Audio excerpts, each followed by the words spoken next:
Vamos direto ao ponto hoje com uma cena assim que deu muito o que falar recentemente. Aconteceu na Igreja Família de Deus.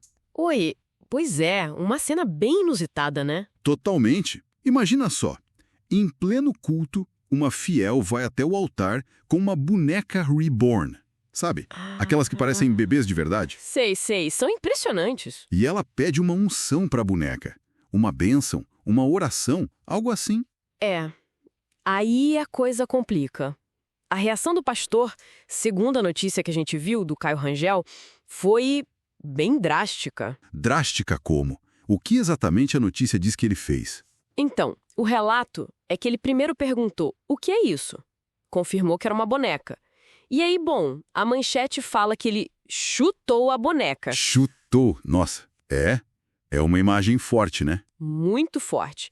E o mais rápido foi que ele, imediatamente usou aquilo ali como gancho para um ensinamento para a igreja toda. Tá, mas chutar e depois pregar. Como ele conectou uma coisa na outra? Qual foi a lógica bíblica que ele apresentou para justificar, digamos, essa atitude? A conexão foi direta com o tema da idolatria. Ele se baseou totalmente no Salmo 115. Ah, o Salmo 115. Aquele que fala dos ídolos. Esse mesmo. O argumento dele foi: cuidado ao dar valor espiritual, ou até mesmo um afeto que deveria ser para Deus, para coisas feitas por mãos humanas. Entendi. Ele usou aquela parte conhecida: ídolos têm boca, mas não falam, olhos, mas não veem, ouvidos, mas não ouvem. E a parte final, né? Que quem faz e confia neles se torna como eles. Exatamente. Então, a interpretação que parece ter guiado ele é que a ação física, o chute, seria para chocar mesmo, para mostrar a inutilidade do objeto como foco de fé, sabe? Entenda a citação, mas aplicar isso a uma boneca reborn, para muita gente, pode ter um valor afetivo, né? Talvez até um suporte emocional. Isso não gerou ruído? Gerou, e muito. Tanto que, depois, o pastor foi para o Instagram explicar melhor, ou reforçar o ponto de vista dele. Ah, ele se pronunciou depois. E o que ele disse? Manteve a posição? Manteve. Ele deixou claro que o problema não é ter a boneca.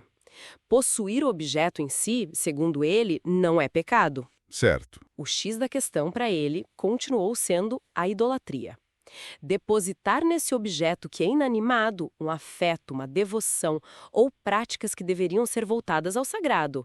O Salmo 115, de novo, como alerta para esse desvio. Ok, ele tentou esclarecer a intenção, mas a forma, a veemência, o chute, como isso repercutiu? Imagino que o vídeo tenha viralizado. Viralizou total e dividiu opiniões de uma forma bem clara.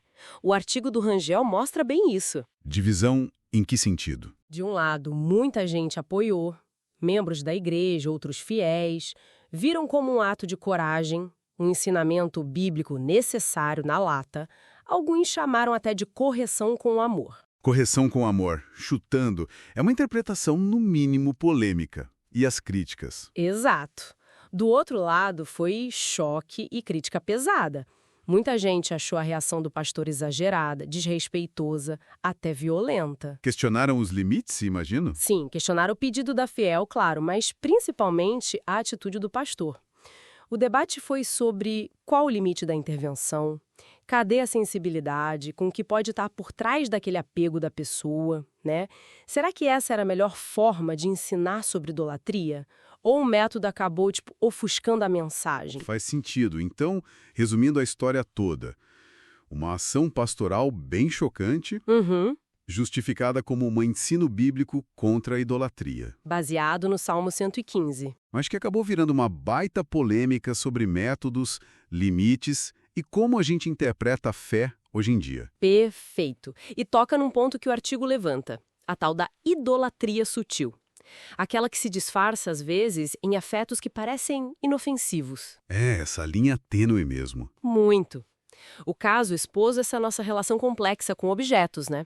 Onde termina o afeto, o hobby, a coleção e onde começa algo que, para algumas tradições, seria idolatria. E como a gente lê os textos sagrados? Como os líderes lidam com o inesperado? Exatamente. Essa dificuldade de discernir a fronteira parece ser o grande ponto que esse episódio trouxe à tona com tanta força. Complicado e fascinante ao mesmo tempo. Deixa a gente pensando, né? Com certeza, fica a reflexão. Nesse nosso mundo cheio de coisas, de tecnologia, de memórias que a gente guarda em objetos, onde a gente traça essa linha? O que diferencia um carinho enorme, uma paixão, sei lá, por um time de futebol, por um carro, por uma coleção, daquilo que a religião chama de idolatria? Pois é, e voltando para o caso. Como a gente olha para a intervenção do pastor? Foi um choque necessário para acordar a consciência? Ou foi um ato que passou do ponto, do respeito, do cuidado? São perguntas que ficam, né? Vão muito além desse caso específico da boneca. Vão muito além.